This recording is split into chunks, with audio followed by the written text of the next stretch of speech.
오늘 본문을 보면 생각나는 하나의 일화가 있습니다.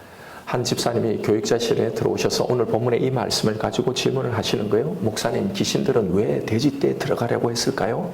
그리고 왜 예수님은 그 돼지떼에 들어가려는 이 귀신의 청을 들어주셨습니까?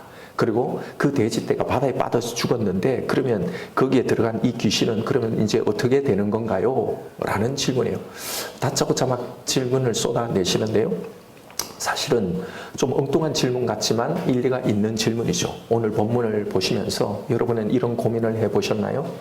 이 질문들을 생각해 보면서 오늘 이 이야기가 우리에게 전하려고 하는 이 메시지가 무엇인지를 살펴보도록 하죠. 자, 이 이야기는 마가와 누가복음에도 동일하게 등장하는 이야기예요. 자, 그런데 마태가 소개하는 이 이야기는 마가와 누가의 기록보다는 상당히 축소되어 있어요. 한 절반 정도로. 귀신의 상태에 대한 묘사라든지 귀신과 예수님이 나눈 이 대화라든지 치유받은 자가 예수님을 따라가겠다고 하자 예수님께서 허락하시지 않는 이 내용들, 이런 것들이 빠져 있습니다.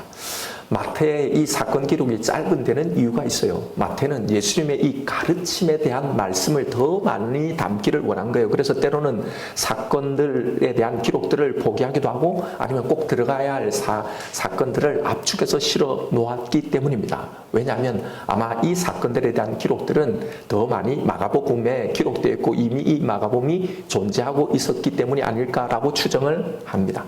어쨌든 그래서 이 사건을 좀 더 깊이 묵상하기 위해서는 다른 복음서의 병행 구절들을 참고하면서 함께 살펴보는 게 좋은 것 같은데, 자, 그런데 먼저 설명을 좀 드려야 할 부분이 있어요. 오늘 본문에는 이 장소가 가다라라고 나오는데 다른 복음서에서는 거라사라고 나와요. 또 오늘 본문에는 귀신 들린 사람이 두 사람으로 나오는데 다른 곳에서는 한 명으로 나온단 말이에요.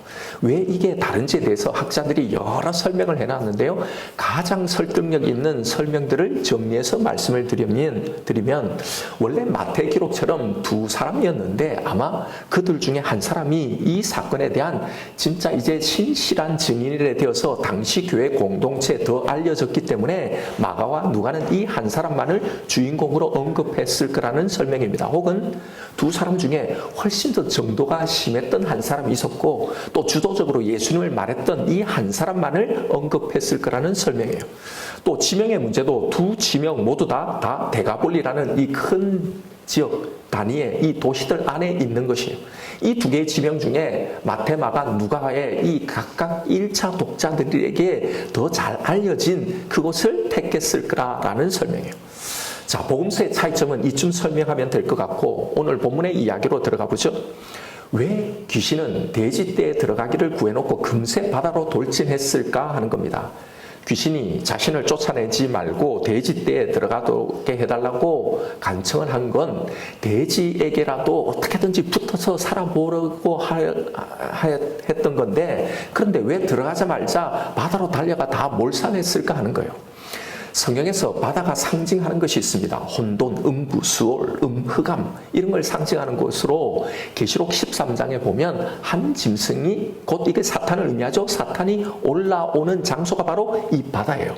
자, 그렇다는 건 성경에서 바다는 귀신과 사탄이 거하는 이 장소를 의미하는 거란 말이죠. 그래서 돼지떼에 들어간 이 귀신들이 바다로 내달린 거란 말입니다.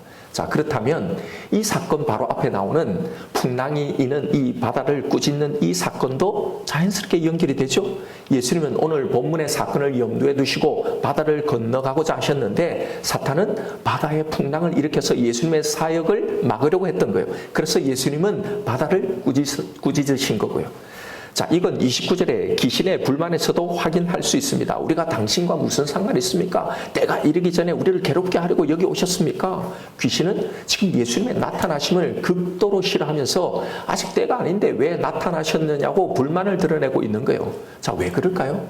귀신은 종말에 자신들이 심판받아 멸망당할 것을 너무나 잘 알고 있는 거예요. 그렇다면 예수님이 나타나셨다라는 건 이건 뭘 의미합니까? 예, 바로 종말했다가 때가 임했다라는 말입니다. 여러분, 이제 왜 예수님이 불현듯 제자들에게 건너편으로 가자라고 하셨는지, 그리고 왜 사단은 바다의 풍랑을 일으켜 그걸 방해하려고 했는지, 그리고 오늘 본문에서 왜 그렇게 귀신이 예수님이 오심을 그렇게 싫어했는지 그 이유를 이제 아시겠죠. 예수님은 오늘 이 사건을 통해서 드디어 하나님의 때 하나님의 나라가 도래했음을 선언하고 계신 거예요. 그리고 사탄에게 이 심판의 선전포고를 하고 계신 거란 말이에요. 자, 그런데 오늘 본문을 보면 솔직히 예수님의 선전포고가 좀 약한 것처럼 보이지 않나요? 본문을 보면 마치 귀신이 예수님과 대등하게 대결하고 있는 것처럼 보이는데요. 그런데 귀신들이 왜 때도 안 됐는데 벌써 왔냐면서 예수님께 대들고 있는 것처럼 보인단 말이죠. 마가와 누가복음을 보면 오늘 본문에 없는 설명이 나오는데요. 이미 그 전에 예수께서 귀신들에게 그 사람에게 나오라고 명령하셨다는 사실입니다. 마가복음 5장 7절부터 보면 큰 소리로 부르짖어 이르되 지극히 높으신 하나님의 아들 예수여 나와 당신이 무슨 상관이 있나이까 원하건대 하나님 앞에 맹세하고 나를 괴롭히지 마소서 하니 이는 예수께서 이미 그에게 이르시기를 더러운 귀신아 그 사람에게서 나오라 하셨습니다. 자, 이 장면을 한번 잘 보십시오. 예수님이 나와라. 그러면 게임 끝이죠. 귀신이 두말 없이 나와야 하는데 안 나오면서 당신이 나와 무슨 상관이 있습니까? 나를 괴롭게 하지 마십시오. 당신은 아직 우리에게 권한이 없습니다. 라고 예수님께 지금 개기고 있는 거예요. 자, 그러면서 내 보내시려면 차라리 저 돼지떼나 보내주십시오라고 요구까지 하고 있단 말이죠. 그런데 더 놀라운 것은요. 예수님이 이 귀신의 요구를 그냥 들어주신다는 사실입니다. 그러자 이 귀신들이 돼지떼에 들어가 완전히 몰살시키고 만 거예요. 이런 손해를 보자 기적이고 표적이고 하나님 나라고 뭐건 간에 이 마을 사람들은 예수님을 쫓아낸 거고요. 냉정하게 이 상황을 잘 보면 지금 예수님은 결과적으로 귀신의 작전에 휘말려서 완전히 패배한 것처럼 보인단 말이죠. 꼴랑 2명 고쳐놓고 이 지방에서는 아예 사역조차도 제대로 못 해보고 쫓겨나시기 때문이죠. 배 타고 바다까지 건너오셨는데 치유 사건 치고는 별 소득이 없어 보인단 말이죠. 고작 이걸 위해서 예수님은 풍랑을 헤치고 여기까지 오셨던 걸까요? 과연 이 이야기는 우리에게 무슨 메시지를 전달하고 있는 것일까 하는 겁니다. 그래서 우리는 이 사건을 좀 더 유심히 살펴볼 필요가 있어요. 결론부터 말씀드리면 오늘 본문의 사건은 단순히 귀신 들린 사람, 이 사람을 치유하는 치유 사건이 아니라 하나님 나라가 무엇인지 그 관점에서 그리고 주님을 따른다는 이 제자도가 무엇인지 이런 관점에서 이해해야 하는 말씀입니다. 그래서 오늘 본문에서 우리가 던져야 할 중요한 질문은요. 귀신은 왜 돼지떼에 들어가려고 했을까? 그리고 예수님은 왜 그 귀신의 요구를 들어주셨을까? 하는 겁니다. 자, 먼저 왜 귀신들은 돼지떼에 들어가기를 원했을까요? 병행 9절인 5장 10절에 보면 귀신은 자기를 그 지방에서 내보내지 말아달라고 간청하고 있습니다. 자, 그러면서 자기를 돼지떼에 들어가게 해달라고 간청하고 있는 거예요. 귀신의 의도는 이 지방에서 자기 세력들, 자기가 떨치고 있는 이 영적 권세를 지금 놓치지 않으려고 하는 거예요. 그러기 위해서 선택한 것이 바로 돼지떼라는 겁니다. 왜냐하면 귀신은 사람들의 심리를 정확하게 꿰뚫고 있기 때문이죠. 무엇을 이 사람들이 더 중요하게 여기는지 말입니다. 아무리 하나님 나라 천국 복음이 선포된다 할지라도 사람들은 결국 돼지 2,000마리를 더 귀중하게 여길 거라는 이 예측 말이죠. 자, 마가복음에는 이 돼지의 수가 2,000마리라고 나와 있어요. 자, 왜 이게 그들에게 그렇게 중요했을까요? 유대인들은 돼지를 부정한 동물이라고 치고해서 아예 먹지 않을 뿐만 아니라 사육하는 것 자체도 금지했어요. 그러나 이방인들이 많이 거주했던 이 이스라엘 북쪽 갈릴리 이 주변 이 지역에는요, 돼지고기에 대한 수요가 많았거든요. 이방인들이 먹을 뿐만 아니라 자신들의 신들에게 제사를 드릴 때 이 돼지고기를 제물로 드렸단 말이에요. 그러니 이들은 돼지를 독점적으로 공급하는 자신들이 포기할 수 없는 중요한 생계수단이었던 거예요. 다른 데는 못하지만 자기들만이 할 수 있는. 귀신은 인간들이 물질에 얽매여서 얼마나 재물의 종노릇하고 있는지를 철저히 파악하고 있는 거란 말이에요. 그렇기 때문에 예수와 대적할 필요 없이 그냥 돼지 2,000마리만 죽여버리면 예수님은 이 사람들에 의해서 이 마을을 쫓겨 떠날 수밖에 없다는 걸 알고 있는 거예요. 귀신의 예상은 적중하잖아요. 자, 그런데 한 가지 이상한 것은 예수님이 이걸 모를 리가 없죠. 이 모든 걸 다 아시면서 왜 그것을 허락하셨을까 하는 거예요. 누가복음 8장에도 오늘 이 사건이 기록되어 있는데 거기 보면 마태, 마가에는 없는 구절이 나와요. 귀신들이 자신들을 무적에게 넣지 말아달라고 하소연하는 이 대목인데요. 무적행이라고 말 그대로 무적, 바닥이 없는 이 바닥이 없이 끝없이 떨어지는 이 구덩이를 말하는 거예요. 무저갱은 최후 심판 때 사단이 몰락할 이 심판의 장소예요. 그곳에 들어감으로 인해 귀신의 세력들은 완전히 끝나버리게 되는 거죠. 자, 그런데 그런 능력이 분명히 계시죠. 능력이 있음에도 불구하고 예수님은 그 권능을 행사하지 않고 귀신의 요구를 들어주고 있으신 거란 말입니다. 왜 그러셨을까요? 이건 지금 우리가 제자로서 살아야 할 이 신앙의 시간이 어떤 것인지 이 시간의 정체성을 보여주고 있는 대목인 거예요. 그것은 바로 예수님이 지금은 심판주로 오시지 않았다는 것을 보여주기 위함입니다. 현재 예수 그리스도가 이 땅에 오신 것은 심판주로 오신 것이 아니라 낮고 낮은 어린 양으로 오셨다는 거예요. 힘없이 당하는 제물로요. 예수님이 이 땅에 오셔서 하나님 나라 천국이 선포되고 있지만 이 하나님 나라 천국은요, 현재로서는 심판의 때에 행할 그 권능과 그 능력으로 임한 것이 아니라 인간의 눈에 보기에도 보잘것없이 너무나 초라한 마치 구걸에 가까운 초청의 모습으로 임해 있다는 겁니다. 어느 정도로 초라하느냐 하면 연약한가 하냐면 돼지떼 2,000마리만큼도 못한 모습으로 이 땅에 임해 있다는 걸 보여주는 거예요. 보세요. 바로 예수님의 이때로부터 지금까지 이때 오신 예수님을 믿고 다시 오실 이 예수님을 믿고 살아갔던 모든 신앙의 시간들, 그리고 지금 우리의 이 시대를 한번 보십시오. 하나님 나라 천국 복음은 분명히 능력이 있잖아요. 힘이 있는 거예요. 그러나 그럼에도 불구하고 지금 현재 우리가 사는 이 땅, 이 현실 속에서는 그런 힘과 권능으로 나타나 있지 않단 말입니다. 만약에 예수를 믿는 것이 이런 힘과 권능으로, 능력으로 나타난다면 사단과 귀신들을, 이 악한 이 세력들을 다 심판하고 무정에 다 가두고 믿지 않는 자들, 우리를 조롱하는 모든 사람들을 심판하신다면 여러분 세상 사람들이 얼마나 전도하기 좋겠습니까? 그런데 그런 식으로 하나님 자신의 능력을 나타내지 않으셨잖아요. 그러하기 때문에 지금 현재 복음, 하나님의 나라는 세상 사람들이 볼 때 너무나 무가치한 것이고 아무런 힘도 능력이 없는 무능한 것으로 보인다는 말입니다. 복음은 그야말로 예수님이 오셨던 그 모습처럼 초라한 모습으로 구걸구걸해야 겨우 한번 들을까 말까한 그런 모습입니다. 그래서 믿는 우리조차도 이 하나님의 나라 복음은요, 이 땅에서는 아무런 힘도 없는 것처럼 생각이 드는 거란 말이죠. 여러분, 이걸 알아야 합니다. 여기에 담겨있는 이 메시지요. 예수님이 여기서 보여주신 바로 이 모습을 통해서 우리가 예수를 믿고 따라가고 있는 지금의 이 시간, 이 땅에서 우리가 살아내야 할 이 신앙의 시간이 어떤 정체성을 가진 시간인지를 바로 알아야 합니다. 우리가 살아가는 이 시간은 심판을 기다리는 시간이지 심판이 행해지는 시간이 아니라는 사실입니다. 즉, 내 모든 믿음의 결과, 내 믿음이 정말 옳았다, 맞다, 진리다라는 것이 이 땅에 여기서 심판으로 증명되고 드러나는 시간이 아니란 말입니다. 믿음으로 그걸 기다리는 시간입니다. 인내하며 기다리는 시간이에요. 이미 이루어져 있지만 아직 오지 않은, 오고 있는 이 심판의 시간을 믿으며 그때를 기다리는 시간이란 말입니다.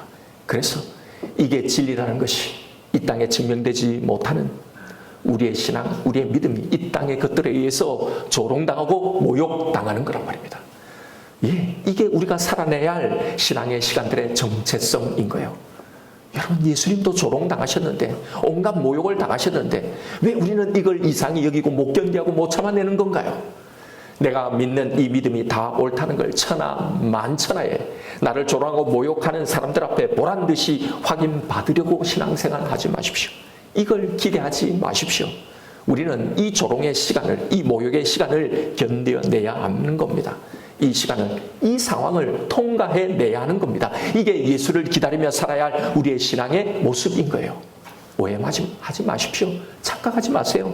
이 땅에서는 그게 다 드러나지 않는단 말입니다. 보세요. 예수님도 이 시간을 그렇게 살다가 자신의 사명을 감당하고 십자가에 서신 거잖아요. 그런데 우리가 믿음으로 살아야 할 이 신앙의 시간들을요, 이 시간의 정체성을 오해하고 있는 거예요. 그렇기 때문에 왜 예수를 믿는데도 왜 내 삶은 이런가? 왜 이게 이렇게 안 되는가? 실망하고 낙심하기도 하고 또 잘못된 방향으로 지금 이 시간, 이 세상의 방식으로 다 보상받으려고, 지금 확인받으려고 이 세상의 복을 향해 나아가고 있는 거란 말입니다. 그런데 보세요. 그런 식으로 하나님의 나라의 승리는 드러나지 않아요. 이런 방식이 아니란 말입니다.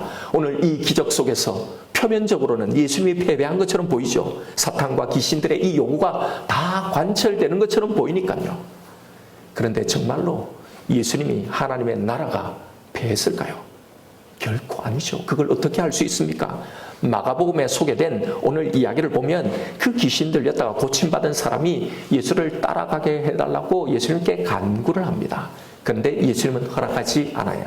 마태복음 5장 18절부터 보면 예수께서 배에 오르실 때 귀신 들렸던 사람이 함께 있기를 간구하였으나 허락하지 아니하시고 그에게 이르시되 집으로 돌아가 주께서 내게 어떻게 큰 일을 행하사 너를 불쌍히 여기신 것을 내 가족에게 알리라 하시니 그가 가서 예수께서 자기에게 어떻게 큰 일을 행하셨는지를 대가볼리에 접하니 모든 사람이 놀랍게 여기더라. 아니, 우리 생각에는 이 사람을 데리고 다니면 얼마나 쓸모 있겠습니까? 믿지 않는 사람들 다 모아놓고 자, 다음 순서는 대가볼리 지역에 오신 가다라 집사님의 간증이 있겠습니다. 그러면서 제가 예전에 이 수천 귀신이 들렸던 사람입니다 하고 간증하면 얼마나 전도가 잘 되겠냐 말이죠.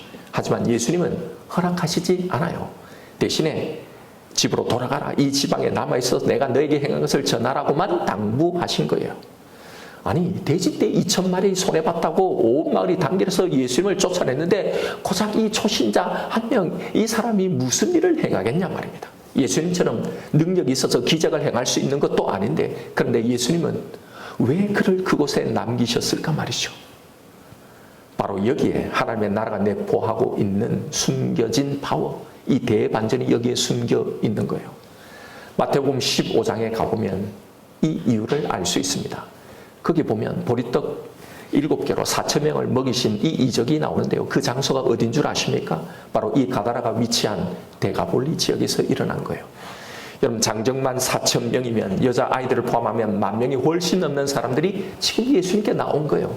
돼지 때문에 예수님을 쫓아냈던 이 이방인 지역에서 어떻게 이렇게 많은 사람들이 예수께 나올 수 있었을까요? 바로 예수님이 남겨놓으신 바로 그 사람, 이 사람 때문입니다. 그가 거기에 남아 자신이 경험했던 이 일을 전하고 있었기 때문입니다. 오늘 본문에서는 마치 예수님이 사탄과 귀신들의 권세에 눌려 쫓겨가는 것처럼 보이지만 결코 그렇지 않았단 말입니다. 귀신 들렸다 고침받은 이 사람은 대가볼리 온 지역을 다니면서 예수 그리스도를 전파함으로 인해서 이런 역사가 일어났던 거예요. 예수님은 다 계획이 있으신 겁니다. 예수님은 다시 회복하시려는 하나님의 이 나라는 결코 패하지 않아요. 예수님의 계획을 보십시오. 누구를 통해 이 일을 이루시는지 말입니다. 귀신 들리면서 해방된 자들, 치유받은 자들을 통해서입니다. 바로 이 두 주민에 의해서요. 이 사람이 뭐 그리 대단한 역할을 하겠냐 생각하지만 하나님의 나라는 바로 이 사람들에 의해서 확장되고 하나님의 승리와 그 심판은 이렇게 드러나게 되는 거란 말입니다. 아무런 힘도 능력도 없어 보이는 그 복음을 끝까지 믿고 살아가는 그 사람들요. 이렇게 바로 이 방식으로 우리의 믿음이 옳았다는 것이 증명이 되고 드러나게 되는 거란 말입니다. 많은 사람이 아니에요. 정말로 복음에 미친 사람들, 그 소수에 의해서, 그 복음을 진짜 믿는 사람들에 의해서요. 그들이 누구입니까? 오늘 본문의 이 사건은 바로 이 이야기를 하려고 하는 거예요. 그들이 누구인지, 어떻게 살아야 하는 건지. 여러분, 이 이야기를 다시 잘 보세요. 이 이야기는 과연 누가 진짜 귀신 들린 사람인지를 보여주고 있는 거예요. 성경은 누가 귀신 들린 사람, 마귀의 권세 아래 있는 사람이라고 말을 하는 겁니까? 에베소서 2장 1절을 한번 보십시오. 그는 허물과 죄로 죽었던 너희를 살리셨도다. 그때 너희는 그 가운데 행하며, 이 다음 말을 잘 보십시오. 이 세상 풍조를 따르고 공중의 권세 잡은 자를 따랐으니 지금 불순종의 아들들 가운데 역사하는 영이라.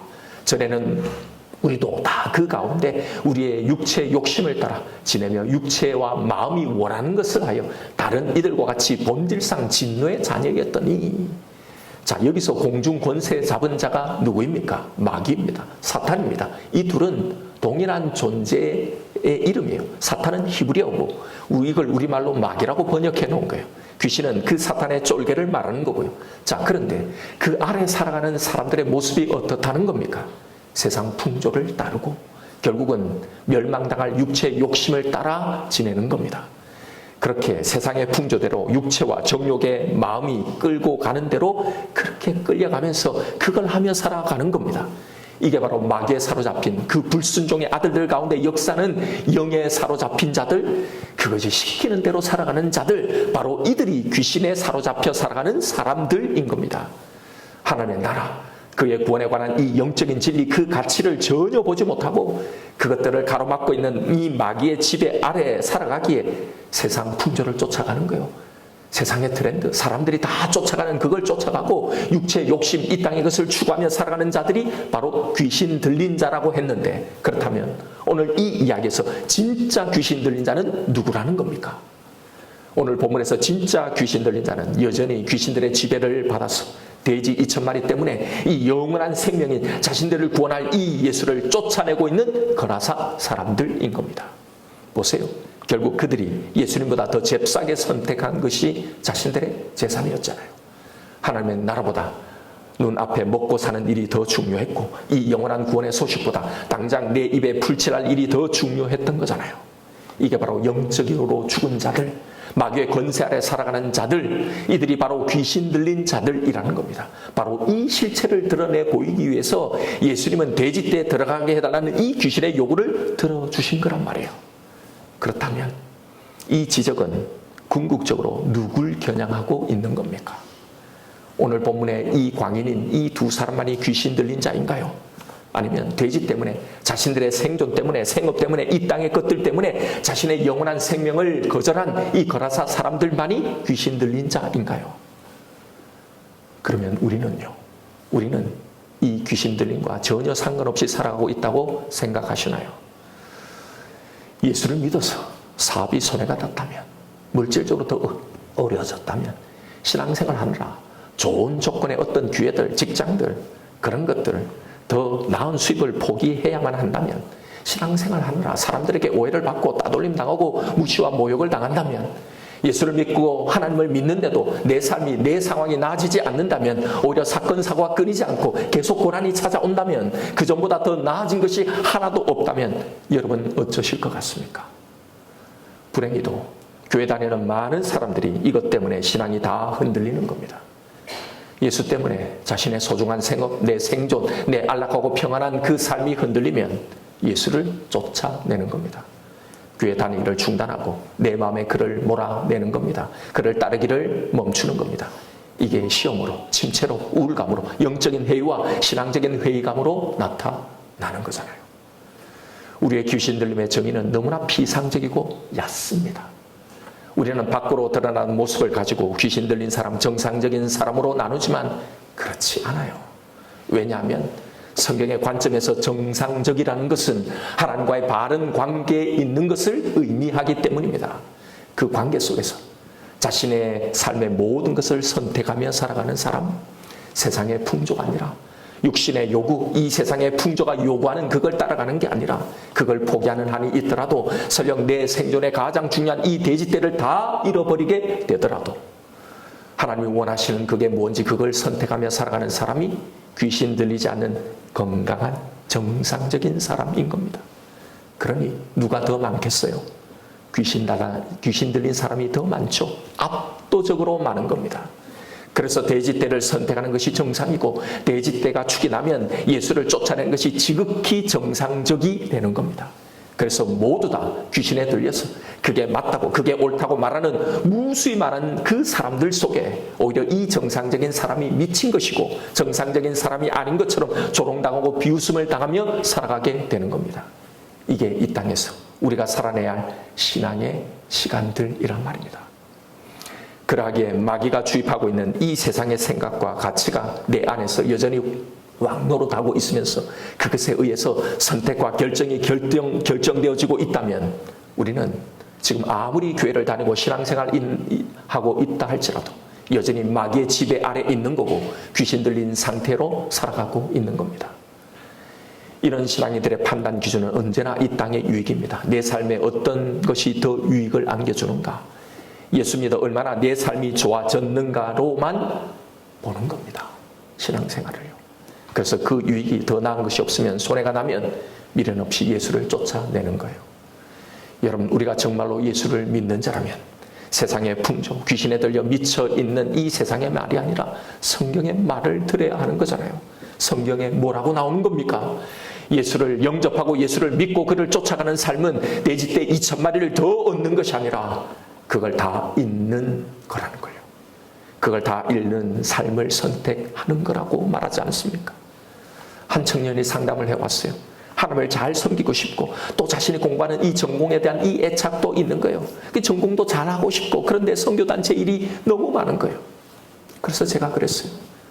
나한테 무엇이 지금 더 중요한지, 무엇이 더 가치 있는지를 깊이 따져보라고 했습니다. 하나님이 더 중요하다면 더 좋은 직장 가고 더 편안하고 더 여유 있는 그 미래의 삶을 포기하라고. 너는 공부해야 할 그 시간에 남들 다 전공 공부하고 스펙 쌓느라 취업 준비하느라 하는 그 시간에 너는 선교단체 활동하고 주일에 교회도 나가고 하면서 어떻게 너보다 더 많은 시간들을 그것에 쏟아붓고 있는 사람들, 더 많이 전공 공부를 하고 더 취업에 쏟는 그 사람들과 같이 되기를 바라는 거냐고. 아니 그들보다 더 좋은 직장 가고 더 연봉이 높고 더 세상에서 여유로운 삶을 살기를 바라는 거냐고. 예수를 따르면서도 세상의 기준에서 제일 잘 되고 하는 건 없다고. 그건 공평하시고 공정하신 하나님의 통치에 어긋나는 거라고. 더 많이 애쓰고 더 많은 시간을 투자하고 더 많이 노력하는 그 사람이 이 땅에서는 더 좋은 직장에 가는 거고, 그런 사람이 세상에서 좀 더 여유 있고 편안한 삶을 살아가게 되는 거라고. 예수를 따르는 길은 이 세상에서는 아예 망하기로 작정하고 따르는 거라고요. 물론 여러분, 이 말을 오해하지 않았으면 좋겠습니다. 우리가 세상에서 아무런 노력도 하지 말라는 말이 아니라는 걸 아시죠? 내가 처한 자리에서 최선을 다하되 매 순간 점검하는 겁니다. 내게 무엇이 가장 중요한 건지, 놓지 말아야 할 것인지. 그래서 하나님의 뜻을 쫓아가라는 겁니다. 그게 나의 돼지떼를 다 잃어버리는 길이라 할지라도. 왜요? 지금 그 돼지떼와 비교할 수 없는 소중한 것을 내가 따라가고 있기에요. 여러분은 어떤 하나님을, 어떤 신앙생활을 기대하고 이 길을 걸어가고 있습니까? 예수를 따라가는 삶은 하나님과 재물을 겸하여 섬기며 살 수 없습니다. 이 둘을 함께 누릴 수 없습니다. 그 사람의 신앙이 진짜 건강한 신앙인지 아닌지를 따지지 않고 자꾸 몇몇 간증되고 있는 이 사례들을 가지고 자꾸 이런 엉뚱한 소리를 하지 마십시오. 거기에 현혹되지 마십시오. 정말 만약 그 사람이 신실한 사람이라면, 그래서 그 많은 세상의 것들이 주어졌다면, 여러분 거기에는 하나님의 특별한 목적과 뜻이 있는 것이, 그것이 모든 사람이 가는 길은 아니란 말입니다. 신앙생활하면 세상에서는 더 못 삽니다. 공부할 시간도, 장사할 시간도 더 적잖아요. 주일에 공부하는 사람이 성적도 더 잘 나오고, 주일에도 장사하는 사람이 좀 더 돈을 많이 벌게 되어 있습니다. 11조씩이나 내면 당연히 안 내는 사람보다 그만큼 더 여유로울 수가 없습니다. 내가 믿기 때문에, 주일에 신앙 때문에 못한 것보다 하나님이 더 많은 것을 주실 거라는 이 기대는요, 투자이지 믿음이 아닌 거잖아요. 믿으면 더 잘 되기 때문에, 내 돼지떼가 더 늘어날 것이기 때문에 믿는 게 아니라 더 힘들어도 이 길을 가는 게 예수를 믿는 겁니다. 혹 은혜로, 때로는 이런 일이 있죠. 은혜로 내가 한 것보다 더 좋은 것을 주시는 것, 여러분 그건 은혜이지 그걸 위해 이 길을 가는 게 아니란 말입니다. 그러지 못할지라도, 이 땅에서는 나에게 이런 은혜가 주어지지 않을지라도, 나에게는 이게 없을지라도 이 길을 가는 거예요. 왜요? 이것과는 비교할 수 없는 가치를 내가 알기에, 그래서 이 길을 가는 거예요.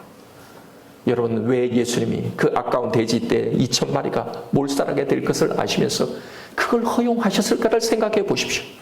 우리의 구원은 귀신 들림에서의 치유는 그 돼지떼 2,000마리하고는 비교할 수 없을 정도로 귀하고 귀하다는 걸, 그걸 아낌없이 보여주신 거예요.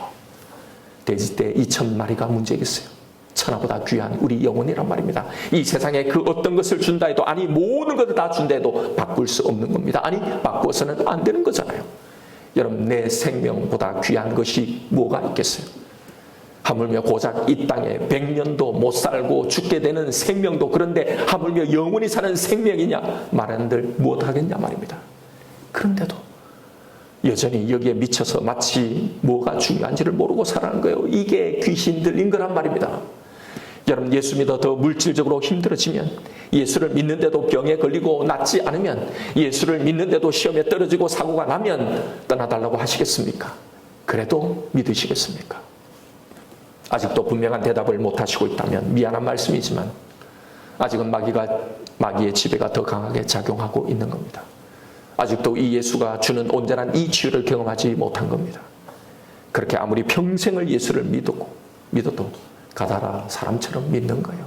좋은 일이 있으면, 크게 나에게 손해나는 것이 없으면, 크게 실망할 일이 없으면 내 곁에 두고 믿지만 그러다가 손해가 나면 떠나달라고 하는 그런 신앙 말입니다. 그러니 나에게, 내 신앙에게 물어보세요. 지금 나에게 있어서 이 돼지떼는 과연 무엇인지, 그걸 나는 잃어도 예수를 따를 수 있는지를 반드시 물어야 합니다. 이 영원한 가치를 위해서 이 땅의 것을 아낌없이 버릴 수 있는지 말입니다. 기억하십시오. 신앙생활은 이 마귀의 지배, 이 세상을 미혹하는 이 귀신 들림에서의 완전한 해방, 완전한 자유를 의미한다는 사실을요. 적당한 타협의 지배는 존재하지 않습니다. 그래서 신앙은 언제나 레디컬한 거예요. 과격하고 급진적이고 전면적인 겁니다. 예수님은 여기서 그 어떤 타협도 허용하시지 않았습니다. 누구든지 자기를 부인하고 자기 십자가를 지고 나를 따라오지 않는 자는 내 제자가 될 수 없다가 그의 말씀이잖아요. 이제 마지막 이야기를 해보죠. 그러면 우리는 어떻게 주님을 따라가야 합니까? 어떻게 이 길을 걸어가야 하는 겁니까? 바로 이렇게 귀신 들림에서 완전히 자유를 얻은 자에게 주신 사명이 있습니다. 마가복음 5장 18절에요. 예수께서 배에 오르실 때 귀신 들렸던 사람이 함께 있기를 간구하였으나 허락하지 아니하시고 그에게 이르시되 집으로 돌아가 주께서 너에게 어떻게 큰 일을 행하사 너를 불쌍히 여기신 것을 내 가족에게 알리라 하시니 그가 가서 예수께서 자기에게 어떻게 큰 일을 행하셨는지를 대가 볼리에 전파하니 모든 사람이 놀랍게 여기더라. 여러분, 예수를 따라가느냐 여기에 남느냐가 중요한 게 아니에요. 있게 하신 그 자리에서 주님이 명하신 그 일을 하며 살아가는 겁니다. 그 명하신 일이 뭔가요? 자신의 이 치유받음, 그래서 온전한 정신으로 보는 이 영적인 세계, 이 영원한 이 세계를 전하는 겁니다. 그건 말이 아니라 내 삶으로 전하는 거예요. 지난 금요기대 때 말씀드렸던 것처럼 나에게 있는 이 귀한 평강을 보게 함으로 말입니다. 도대체 저 사람은 어떤 사람이기에 이 땅의 돼지떼가 그에게는 아무것도 아닌 것일까? 어떻게 그것에 이렇게 초연하고 이렇게 연연하지 않고 이렇게 자신만만하게 살아가는가? 그것에 얽매이지 않고 진짜 자유하며 살아갈 수 있는지, 나보다 더 가진 것이 없는데 아무것도 없는데 그런데 어떻게 더 만족하고 더 여유있고 더 너그럽게 살아가고 있는지 말입니다. 세상에 것이 줄 수 없는 이 귀한 평강이 우리에게 있어야 하는 거예요. 여러분, 세상에서, 직장에서 말만 살아있는 예수쟁이가 아니라 진짜 이 증인의 삶을 살아야 하는 겁니다. 말이 아니라 삶으로요. 설 명절 가족들을 만나면 말로 하려고 하지 말고 이 삶을 보여줘야 하는 거예요. 똑같이 세상의 것에 목숨 걸고 그렇게 반응한 것이 아니라 더 여렵고 더 너그럽고 더 온유함으로 예수님의 모습으로 말입니다. 이게 이 귀신 들림에서, 이 마귀의 집에서, 이 세상의 겁박과 위력에서 해방된 자의 자유함인 겁니다. 이게 없으면 어떻게 살아가나 하는 이 마귀의 종들에 매여 있는 이 두려움에서 해방된 자의 자유함, 그 능력 말입니다. 그래서 동일하게 반응하지 않는 거예요. 나의 이 변화를 보게 하는 겁니다. 여러분, 그러기 위해서 먼저 우리가 받은 이 치유, 우리가 가진 이 복음의 가치를 제대로 알고 누리며 살아가야 하는 거예요. 우리도 가다라 사람처럼, 세상 사람들처럼 예수보다 돼지 2,000마리가 더 귀한 것처럼 살면 안 됩니다. 우리를 남아있으라고 보내신 우리 각자의 곳에서 내가 받은 이 은혜의 가치를 누리며 전하며 그 돼지와 비교할 수 없을 정도로 귀하다는 걸 믿고 누리며 살아가야 하는 거예요. 세상이 무가치하게 여기고 없인 여기는 그 복음을 이 세상의 그 어떤 것보다 가치 있고 능력 있게 여기는 삶 말입니다. 예수가 밥을 주냐 떡을 주냐 조롱하는 그 예수의 복음, 그 예수의 사랑이 세상이 주는 떡보다 밥보다 더 귀한 것으로 정말로 여기고 사는 삶요. 그 복음이 주는 이 평안함을 누리고 사는 삶 말입니다. 주 예수보다도 더 귀한 것은 없네라고 진짜 고백하는 삶 말입니다. 여러분, 정신을 차리십시오. 내가 귀신 들렸던 자였다는 것을 보십시오. 그리고 이 예수의 복음으로 온전한 치유, 이 마귀의 권세에서 승리하고 해방되십시오. 돼지 2,000마리와 이 구원을 비교하지 마십시오. 그것 때문에 흔들리는 이 신앙에서 벗어나십시오. 귀신 들림에서 벗어난 자만이 이 삶을 살게 됩니다. 흔들리지 말고 나에게 가장 귀한 그것, 나를 살리신 그것, 나를 치유한, 나를 행복하게 만든 그것을 내 삶으로 전하며 그 귀한 평강이 자연스럽게 나에게 스며나오는 예수를 따르는 제자, 그 증인의 삶을 살아가시는 저와 여러분 우리가 되기를 주님의 이름으로 축원드립니다. 이 시간 오늘 주신 말씀 붙들고 우리 함께 기도하십시다. 이 시간에 내 마음을 한번 보십시오. 지금 나에게 있어서 이 돼지떼 2,000마리는 무엇인지를 보십시오. 그리고 내 신앙을 향해 물어보세요. 나는 이걸 다 잃어버려도 주님을 따라갈 수 있는지 대답하지 못한다면 내 신앙은 아직도 예수보다, 그가 주신 이 영원한 생명보다 이 땅이 그 돼지떼가 더 소중한 겁니다. 아직도 여전히 나는 마귀의 권세 아래, 두려움 아래서 귀신 들려 있는 겁니다. 신앙생활은요, 이 질문을 통과해야 하는 겁니다. 마땅히 해야 할 이 일을 내 신앙생활은 안 해도 되는, 없어도 되는 것처럼 신앙생활하지 마십시오. 다른 헌신으로, 다른 것들로 이걸 가리고 건너뛰려고 하지 마십시오. 반드시 이걸 통과해야 합니다. 피하지 말고 대면하십시오. 그리고 나의 연약함을, 아직도 통과할 능력이 없는 나를 불쌍히 여겨달라고, 긍휼히 여겨달라고 기도하십시오. 그러나 이 일을, 이 질문을 포기하지는 마십시오. 지금 내게 있는 모든 일들, 지금 현재 내게 있는 이 돼지떼를 가지고 이 싸움을 싸우십시오. 주님, 저도 당신보다 더 귀한 것은 없다라는 이 고백에 도달하게 해주십시오. 여러분 마음이 무겁고 부담스러우신가요? 무거워야 됩니다. 부담을 가져주십시오. 아무 부담 없이 갈 수 있는 제자의 길은 없습니다. 그건 넓은 길이고 다 속이는 겁니다. 부담스러워도 이 질문을 향해 계속 걸어가야 합니다. 방향이 맞다면 우리는 반드시 그 목적지에 도달하게 됩니다. 그러니 포기하지 마세요. 이 신앙의 이정표, 이 예수를 따르는 제자의 이 길의 이정표를 놓치지 마십시오. 이 시간 기도하십시다. 주님, 설령 넘어져도 또 싸우며 또 물으며 또 점검하며 이 길을 걸어가겠습니다. 제게도 반드시 이 온전한 치유의 역사가 일어날 줄 믿습니다. 주님이 따라오라고 하신 이 방향을 향해 계속 나아가겠습니다. 제게도 이 기이한 평강이 흘러나오게 하여 주옵소서. 이 시간 나에게 주신 말씀이 있을까요? 이 말씀 붙들고 우리 함께 기도하십시다.